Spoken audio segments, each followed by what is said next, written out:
Die im folgenden Video gezeigten Aufnahmen und Bilder dienen ausschließlich zur Unterhaltung und sollen nicht zur Nachahmung anregen. Jeder Nutzer handelt eigenverantwortlich und auf eigene Gefahr. Alle Informationen, Hinweise, Tipps und Tricks werden hier ohne Gewähr dargestellt. Es wird keine Haftung für Schäden und/oder Personenschäden übernommen. Weiterhin gilt, wer nicht das nötige Fachwissen im Bereich Fahrzeugtechnik besitzt, sollte unbedingt einen Fachmann hinzuziehen.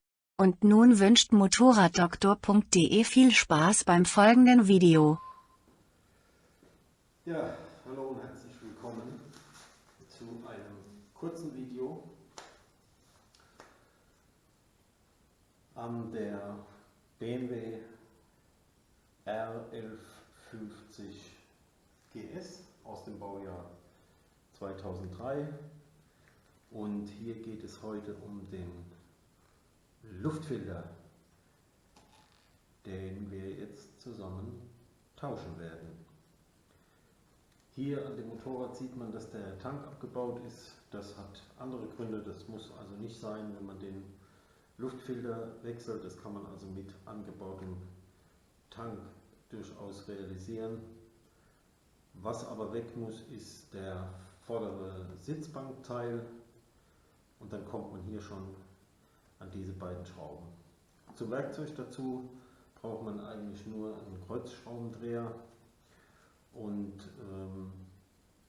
das machen wir jetzt mal. Als allererstes entferne ich hier mal den Stecker vom Sensor und den Diagnosestecker, den legen wir hier ein bisschen zur Seite. Dann schrauben wir hier mal auf. Das sind ganz normale Grobgewindeschrauben.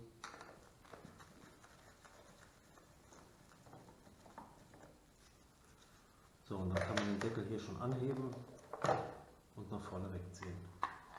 Hier unten muss man ein bisschen aufpassen. Hier sitzt der Temperaturfühler für die Luft, also die Lufttemperatur. Da muss man ein bisschen aufpassen darauf. Nicht wundern, das sieht bei euch bestimmt anders aus. Diese beiden Schrauben gibt es wohl nicht. Hier hat mal ein Vorbesitzer zwei Halter angebohrt, die ich entfernt habe. So, jetzt kann man sich hier sieht man hier schon den Luftfilter. Den sollte man vorsichtig rausnehmen, je nachdem wie verdreckt der ist. Und da kann man hier schon sehen, der ist jetzt noch nicht ganz so schmutzig, ja, also, aber halt verdreckt. Dann haben wir hier unten drin ein Gitter nochmal und den Lufteingang zu den beiden Luftkanälen hier rüber, ne? Also zum Ansaugtrakt. So. Zur Information, das ist ein Heat-Flow-Filter.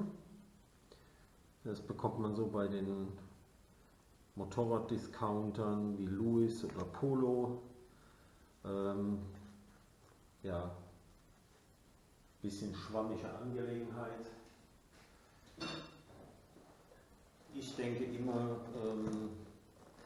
man sollte gerade bei solchen Sachen, also Luftfilter, Ölfilter, alle diese wichtigen Dinge sollte man auch nicht am Geld sparen, zumal das oft auch ein Irrglaube ist, dass das wesentlich teurer ist. Ich habe jetzt hier einen Mahlefilter genommen, und zwar ist das der Filter, kann man hier nochmal sagen, sieht man das?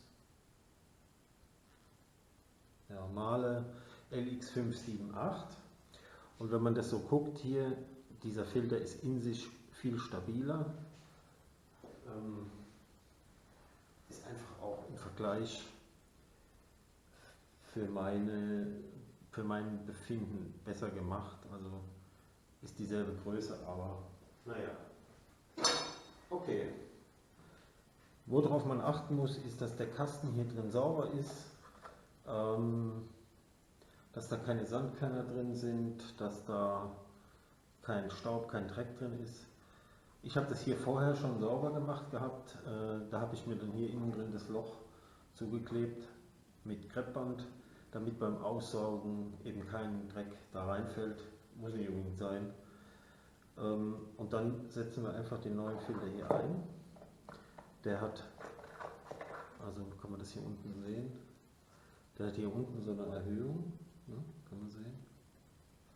Auf der anderen Seite genauso.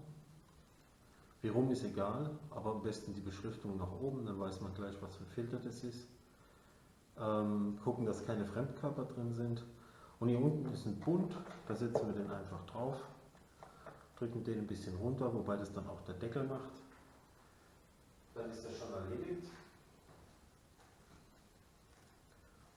Dann nehmen wir hier den Deckel ein bisschen anheben, also hier hinten sind so zwei Nasen, ja, die gehen dann hier in die Aussparung rein und wichtig ist, dass diese Rille, die hier außen rumläuft, dass die eben genau hier auf dem Kasten sitzt und der Ansaugschnorchel hier eben auch richtig in der Führung sitzt. Ein bisschen ankippen, gucken, dass die Schrauben passen. So. Na, der geht schon auch ein bisschen strammer rein, der Mahlefilter, als der andere. Dann suchen wir hier das Gewinde, passt. Kann man dann schon runterschrauben. Das ist ein Kruppgewinde, nicht ganz so fest.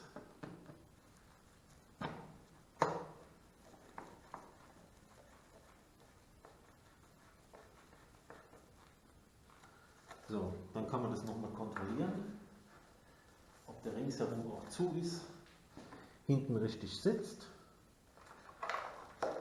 An der Stelle alle elektrischen Anschlüsse, dem kann man so ein bisschen hier einen Kontaktspray geben, das verdrängt Wasser.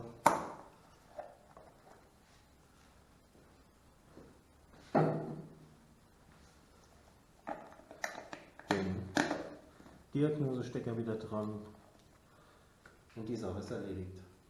Das war's schon zum Luftfiltertausch. Denkt dran, das regelmäßig zu machen oder zumindest regelmäßig zu überprüfen, denn neben Kraftstoff ist natürlich die Luft für den Motor ganz entscheidend. Ich danke fürs Zusehen, würde mich freuen für einen Daumen hoch oder für ein Abo und bis zum nächsten Mal. Ciao, ciao.